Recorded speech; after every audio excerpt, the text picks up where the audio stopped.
mendengarkan podcast ini. Shalom saudaraku sekalian, salam sejahtera. Kebenaran hari ini berjudul liturgi yang benar.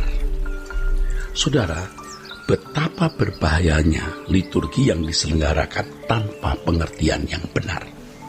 Karena hal ini berpotensi menipu jemaat dan menempatkan jemaat dalam kebodohan atau kesesatan. Kita harus memahami bahwa liturgi atau kebaktian di gereja bukanlah segalanya dalam hidup kekristenan. Liturgi sebenarnya hanya sebuah pertemuan bersama yang acaranya diatur sedemikian rupa agar tertib. Tetapi bukanlah ibadah dalam arti lengkap atau utuh. Pada umumnya liturgi disusun dan dikemas sedemikian rupa agar memberi kesan khidmat, berwibawa, agung, dan rohani. Sejatinya liturgi yang semakin dielaborasi dengan berbagai variasi justru malah semakin syarat dengan kepura-puraan dan sandiwara. Sebenarnya hal ini terjadi karena pengaruh agama-agama suku atau agama-agama yang tidak mengenal kebenaran Allah.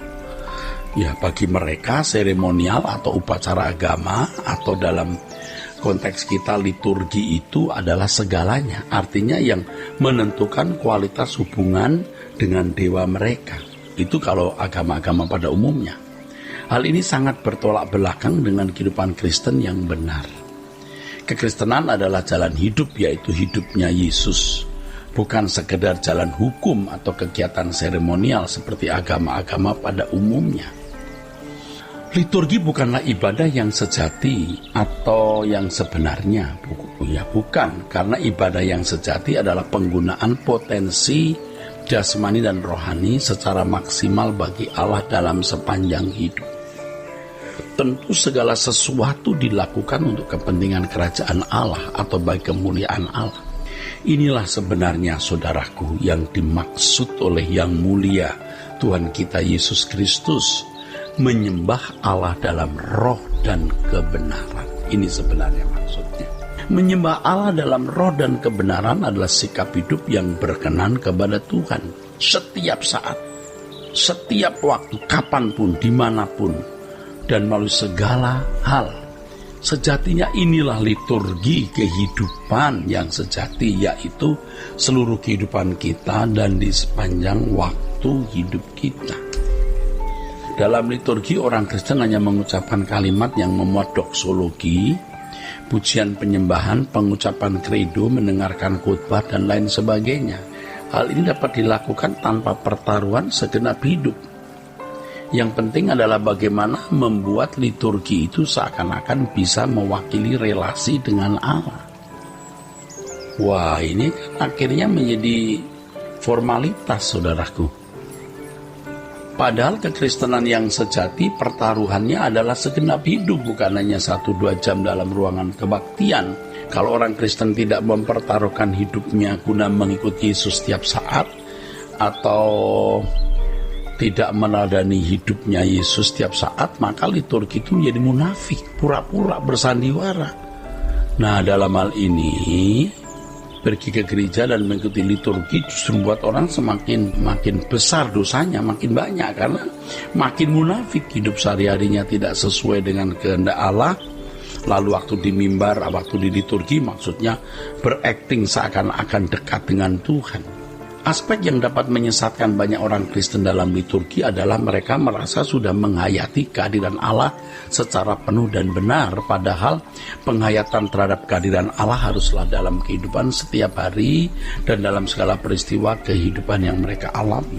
Sering liturgi hanya membawa seseorang pada sebuah fantasi mengenai Allah dalam liturgi, tapi bukan dalam perjumpaan pribadi dengan Allah secara real setiap hari, saudara. Sebenarnya hal ini secara tidak langsung merupakan sikap melecehkan Allah, di mana seakan-akan Allah adalah Allah yang cukup puas jika umat berinteraksi hanya melalui seremonial atau upacara agama atau liturgi itu. Ini sebenarnya pelecehan. Seakan-akan Allah cukup puas disuap, ya. Allah cukup puas yang mendapat persembahan liturgi itu. Orang-orang Kristen yang memiliki pemahaman seperti ini pasti orang-orang Kristen yang kualitasnya rendah. Mereka tidak memiliki kesetiaan yang sejati kepada Kristus dan biasanya hanya setia kepada lembaga gereja dan tokoh-tokoh agamanya atau penganjur doktrin yang mereka yakini benar. Kadang-kadang mereka mensejajarkan doktrin tokoh-tokoh yang mereka kagumi itu seakan-akan sejajar dengan Alkitab. Aduh saudaraku, kalau orang hanya berliturgi dan merasa menghayati Allah secara lengkap dan utuh, wah, mereka tidak akan sanggup mempercayai Allah dengan benar pada saat-saat kritis. Tidak, mereka tidak sanggup. Sebab menghayati Allah itu harus setiap saat, kapanpun, dimanapun, melalui segala hal. Jadi ketika orang di ujung maut atau dalam situasi sangat genting, nah pada saat seperti itu baru orang membuktikan apakah keyakinannya akan Allah itu sudah benar, natural, ya, benar. Jadi kalau orang menghayati kehadiran Allah hanya pada waktu di gereja, ia tidak akan sanggup menghadapi realitas-realitas yang dahsyat seperti realitas ketika seorang ada dalam bahaya, dalam ancaman, apalagi di ujung maut, ya, waduh, orang baru sadar bahwa imannya belumlah iman yang benar. Apa yang saya kemukakan ini tidak bermaksud menghalangi orang melakukan liturgi, saudaraku. Ya, saya hanya mau menegaskan bahwa tidak mungkin seseorang bisa menghayati Allah dalam waktu sesaat pada waktu di gereja saja. Ya, bagaimanapun seseorang bisa menghayati keadaan Allah dalam satu kali kesempatan liturgi kalau setiap harinya mengalami Tuhan. Ya, jadi seorang bisa menghayati keadaan Allah dalam liturgi kalau setiap harinya mengalami Allah.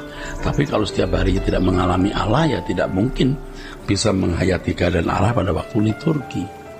Nah, sebenarnya banyak liturgi yang diselenggarakan hanya seperti sebuah sandiwara rohani, sandiwara agama. Allah yang benar adalah Allah yang mestinya dihayati setiap saat dalam perjumpaan real, di mana hal ini membangun sikap hormat dan takut kepadanya secara pantas.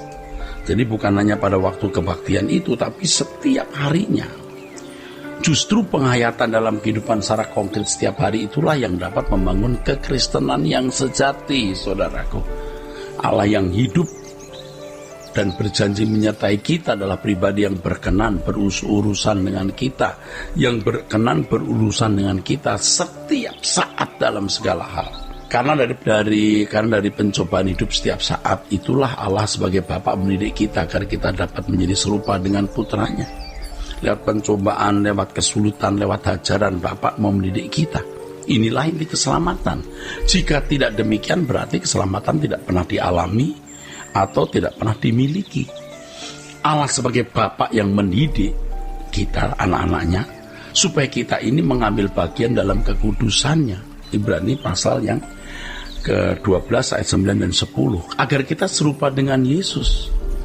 Ya, Allah berurusan dengan kita itu agar kita memiliki karakter anaknya, yaitu Yesus itu sebagai model, supaya suatu hari kita bisa bersama-sama dengan Tuhan Yesus di kerajaannya dan menikmati kemuliaan bersama dengan Tuhan di dalam kerajaannya. Jadi saudaraku, sikap hidup yang berkenan kepada Tuhan setiap saat, kapanpun dan dimanapun, merupakan liturgi yang benar, liturgi yang sesungguhnya, ya. Puji Tuhan, saudaraku, kebenaran ini luar biasa, ya. Kiranya memberkati saudara-saudara sekalian. Sola Gracia.